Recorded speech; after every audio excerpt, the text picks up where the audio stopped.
안녕하세요. 한국공론포럼 박태순입니다. 우리가 지난 두 강좌에 걸쳐가지고 권력 없는 시민운동에 대해서 공부했습니다.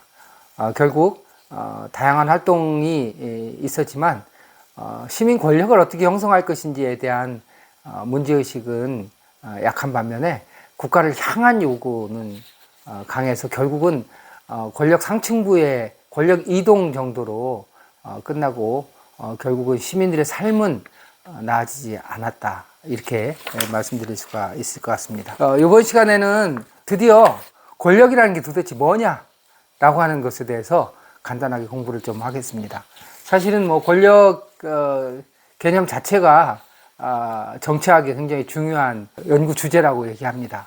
저는 뭐 정치학자도 아니고 그렇지만 이제 이런저런 활동을 하면서 고민을 하고 또 부족한 부분을 공부를 하면서 권력에 대해서 몇 가지 배우게 되었습니다.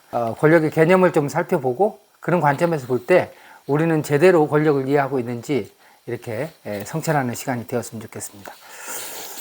자, 권력에 대한 우리의 인식을 아주 압축적으로 얘기하면 우리의 인식은 권력은 원래 국가에 속한 것이고 우리는 저항할 뿐이다, 이 정도가 되지 않을까 싶습니다. 이게 이제 말 그대로 백성의 나라, 신하의 나라 정도에 해당되는 거다, 이렇게 볼 수가 있겠죠. 권력 개념은 뭐 굉장히 많은 학자들이 역사적으로 얘기를 했습니다. 뭐 로마의 케로로부터 시작해가지고 뭐 마키아벨리라든지 그 외에 이제 근대에도 굉장히 다양한 권력에 관한 연구와 논의가 이루어졌죠. 대표적인 것들만 좀 살펴보고 또 시민 권력 형성과 관련해서 중요한 내용을 중심으로 말씀을 좀 드려보겠습니다. 권력 개념의 가장 일반적인 개념이라고 볼 수가 있죠. 상대가 원하지 않는 것을 하게 하는 힘. 이게 이제 막스 베버가 정의한 권력의 개념입니다. 그런가 하면 이제 권력과 관련해서 많은 학자들이 동의하는 것은 권력이라고 하는 것은 실제로 존재하는 것이냐, 아니면은 누군가가 권력이라고 하는 힘과 역량을 갖고 있는 것이냐, 실제하는 것이냐, 또는 권력이라고 하는 것은 실제라기보다는 A와 B라고 하는 관계에 의해서 형성되는 것이냐라고 하는 논쟁은 지금까지도 쭉 이루어지고 있습니다. 결국은 관계가 없는 권력이라고 하는 것이 의미가 있느냐, 이제 그런 것이죠. 그렇다고 해서 또 관계가 있다고 해서 권력이라고 하는 것은 또 작용이 큰 쪽과 작용이 작은 쪽이 있다라고 하는 측면에서 보면 권력은 실제하는 측면도 있는 거 아니냐라고 하는 두 가지 의견이 같이 존재하는 것 같습니다. 그런가 하면 이제 최근에 바탈라나라고 하는 사람이 쓴 권력의 원리라고 하는 책에 보면 권력에 대해서 이렇게 소개하고 있습니다. 권력은 소유물이 아니다. 권력은 관계에 생성되며 상대에 미치는 영향력이다. 생성되는 것이고 영향력이다. 그 다음에 권력은 선악의 대상이 아니다. 권력은 권력 자체가 악하다든지 선하다든지 그런 것이 아니라 영향력이라고 하는 것이죠. 그리고 권력은 실제함에 동시에 관계적이다, 이렇게 정리를 하고 있습니다. 그런가 하면 이제 시민 권력과 관련해서 연구를 많이 한 아렌트와 하버마스의 권력 개념과 막스 베버의 권력 개념을 좀 비교해 보겠습니다. 우리가 알고 있는 것처럼 이제 권력이라고 하면은 대개 위에서 아래로 작동하는 힘으로서의 수직적인 권력을 얘기하죠. 그래서 지배와 강요, 복종과 수능이 존재하는, 권력을 가진 자가 권력이 없는 쪽을 향해서 지배와 복종을 강요하는 것이라고 볼 수가 있죠. 힘 있는 쪽에서 힘 없는 쪽으로 권력은 향하고 국가는 대표적인 권력이다, 이렇게 얘기를 하죠. 그래서 이제 국가에 의한 국민의 지배의 정당성이 형성이 되는 겁니다. 국가가 권력을 갖고 있고 국민은 그 권력에 복종하는 것이죠. 이는 수직적인 권력에 반해서 수평적인 권력은 자유롭고 평등한 사람들이 형성하는 힘입니다. 여기서 중요한 거는 형성한다라고 하는 것이죠. 여기 존재한다라고 하는 것이라면, 그 다음에 소통과 공감을 통해서 힘이라고 하는 것은 만들어진다는 겁니다. 우리가 아무것도 없던 곳에서 마을에서 무슨 일인가를 하기 위해서 사람들이 같이 모여서 논의를 하면서 무슨 일을 할 수 있는 또는 이웃 마을과 어떤 문제를 해결할 수 있는 힘이라고 하는 것이 형성될 수 있잖아요. 그런 것처럼 힘이라고 하는 것은 형성되는 것이고 주로 소통과 공감을 통해서 그 힘은 형성된다 이렇게 보는 거죠. 따라서 의사소통 이야말로 권력 형성의 원천이다 이렇게 보는 입장도 있습니다. 국가라고 하는 것이 탄생되는 과정과 권력이라고 하는 것이 굉장히 밀접한 관련이 있는데요. 근대 국가, 국민국가라고 통칭 얘기하잖아요. 이 국민이 중심이 되는 국가가 만들어지는 과정과 시민 권력 간에는 어떤 관계가 있을까요? 국가는 원래 존재했고 원래 힘을 갖고 있었던 것인가요? 아니면 시민 권력에 의해서 국가는 생성된 것일까요? 바로 이제 이 점에 있어서 우리는 소위 근대 국민국가하고 우리 한국의 국가 건설 과정은 상이한 차이점들이 존재하고 그 차이점들로 인해서 우리 대다수 시민들은 권력에 대해서 정확하게 인식하지 못하게 된 이유가 그 안에 있다 이렇게 볼 수 있습니다. 그것과 관련된 말씀을 좀 드리겠습니다. 일반적으로 이제 그 근대의 국민국가 탄생에서는 국가 탄생은 나라마다 차이가 있죠. 그 아테네 민주주의에서는 시민에 의한 통치를 얘기했었고 국민국가라고 하는 것은 각성한 시민과 부르주아지들에 의한 공론장을 통해서 국가가 탄생하게 됩니다. 자, 우리가 이제 근대를 생각을 해보면 절대 왕정이 있었고요. 그 다음에 이제 절대 왕정과 그 다음에 이제 봉건 영주들이 존재하는 상황에서 이제 도시가 형성되기 시작하죠.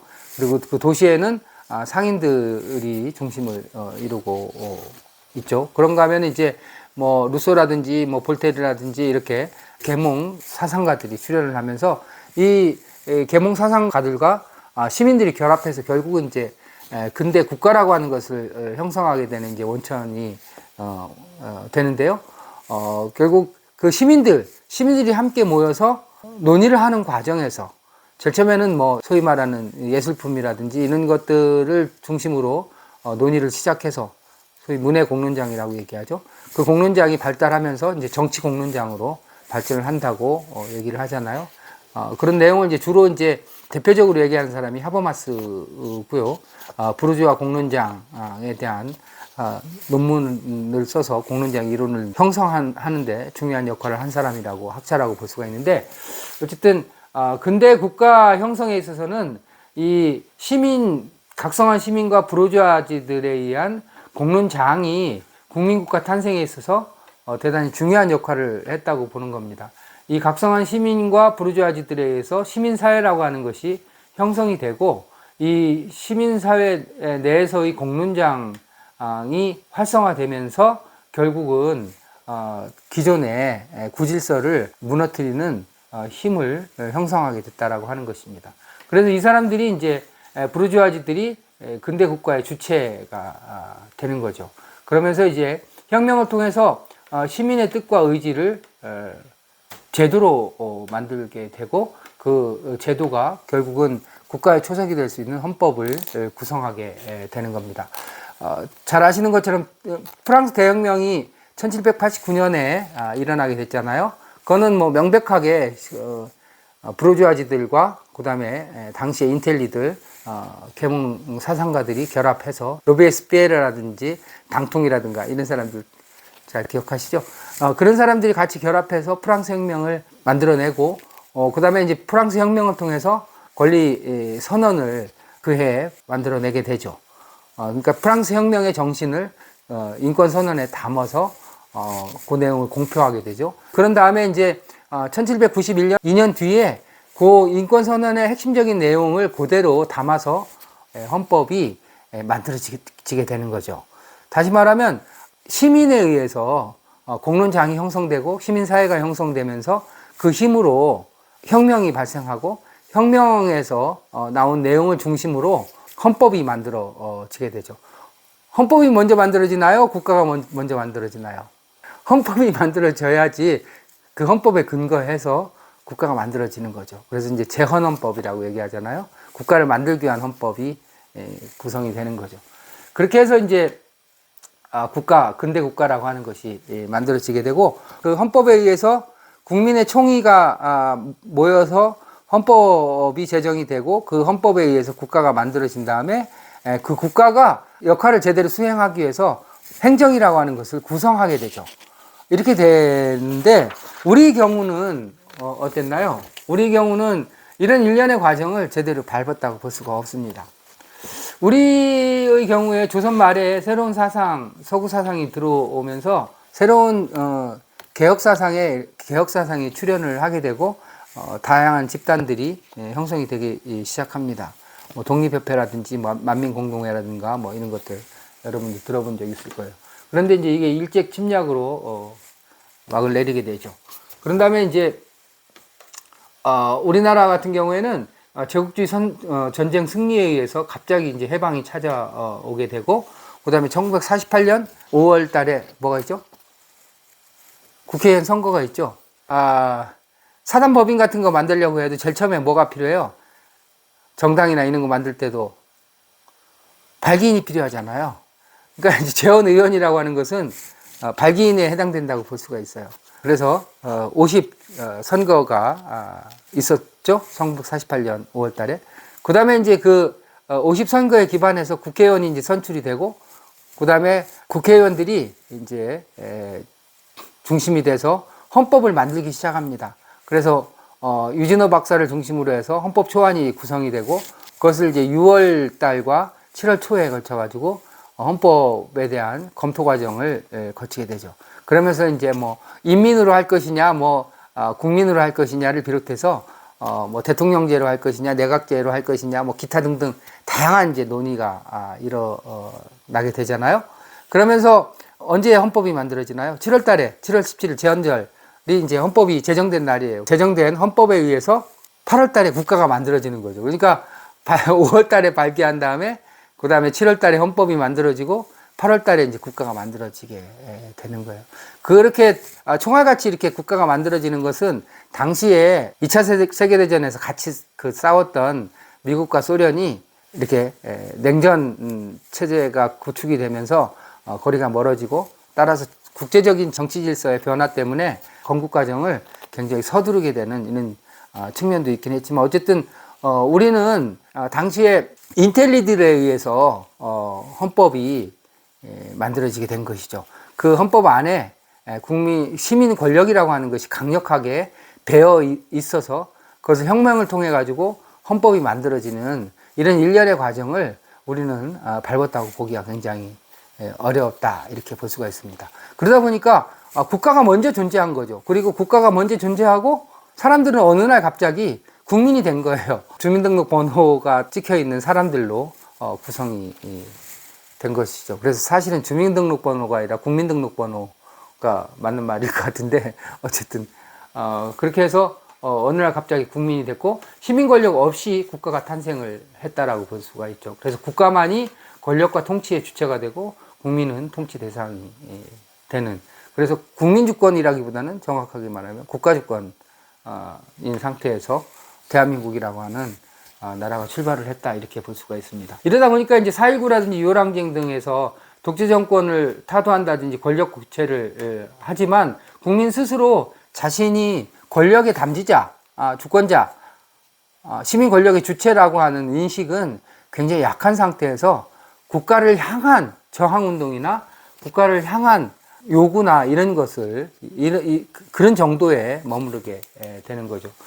그래서 이제 국민 저항권이라든지 맹자식, 이렇게 맹자식이라고 하면 역성혁명을 얘기하잖아요. 그래서 뒤집는데, 뒤집어서 자신들의 권력 의지가 반영되는 것이 아니라 권력이 교체되는, 기득권 권력이 A에서 B로 바뀌는 정도로 끝나게 되는 거죠. 따라서 국가만이 유일한 권력의 주체라고 하는 의식이 강하게 남아있는 거죠. 87년 이전까지 모든 권력은 국가의 것이고 국가로부터 나온다라고 하는 이런 집단 무의식이 작동했다, 이렇게 보여지고요. 대부분 국민들이 국민 교육을 통해 가지고 저런 것을 굉장히 깊이 내면화해 왔다, 이렇게 볼 수 있습니다. 자, 그래서 결과적으로 권력은 늘 존재하는 것으로 인식하게 되고 권력을 만들어지는 것, 생성되는 것으로 국민 자유롭고 평등한 사람들 사이에 권력이 형성된다라고 하는 개념이 우리한테는 없는 거죠. 권력은 누군가에 의해서 이미 만들어져 있는 것이고 우리는 그 권력에 대한 승인 여부만 선거를 통해서 확인하는 정도가 되는 거죠. 그래서 권력은 늘 국가가 소유하고 있는 것이라고 하는 의식과 무의식이 존재하는 것이죠. 그 다음에 국민이 할 수 있는 것은 일상적으로는 선거를 통해서 국가 권력을 구성하는 사람들을 선출하거나 아니면 봉기, 혁명 등을 통해 가지고 잘못된 권력을 교체하는 정도에 머물렀다 이렇게 말씀을 드릴 수가 있습니다.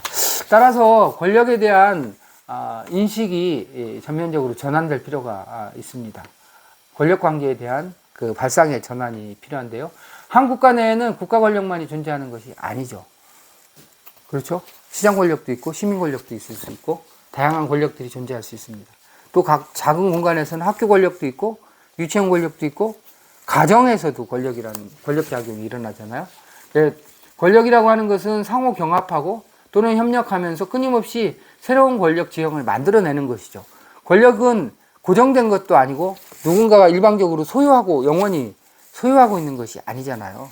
권력 관계는 이런 시민과 시장과 국가 간에 끊임없이 경합하고 또는 협력하고 하면서 계속해서 변화되는 것이고 새로운 지형을 형성해내는 것이라고 볼 수가 있습니다.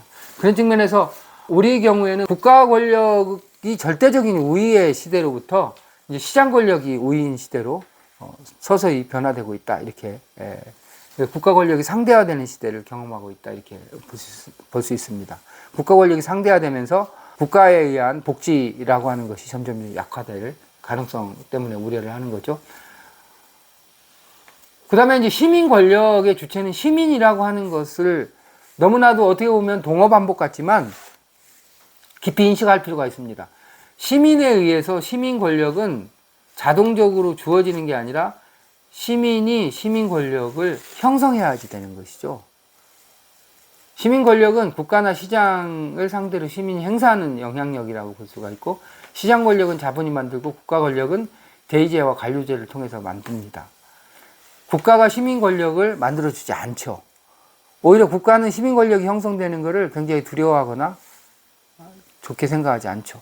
시민 권력이 많으면 많을수록 국가 권력은 그만큼 통제될 것이기 때문에 시민 권력은 시민이 결집된 힘에 의해서 형성이 되는 것이고 이 시민의 결집된 힘, 시민 권력을 어떻게 형성할 것이냐라고 하는 것이 가장 핵심적인 주제이고 바로 그 부분이 공론장 운동과 밀접하게 관련이 있다 이렇게 말씀을 드릴 수가 있죠. 자, 이렇게 해서 오늘은 권력의 개념에 대해서 몇 가지 살펴보고 그 다음에 우리 대한민국의 시민들이 왜 시민 권력에 대한 사고가 이렇게 철저하지 못한가, 또 우리가 시민 권력을 형성하기 위해서는 지난 날을 돌아보면서 어떤 점들을 성찰해야 되는지 이런 측면에서 말씀을 좀 드렸습니다. 도움이 되셨나요? 도움이 되셨으면 구독과 좋아요 부탁드립니다. 감사합니다.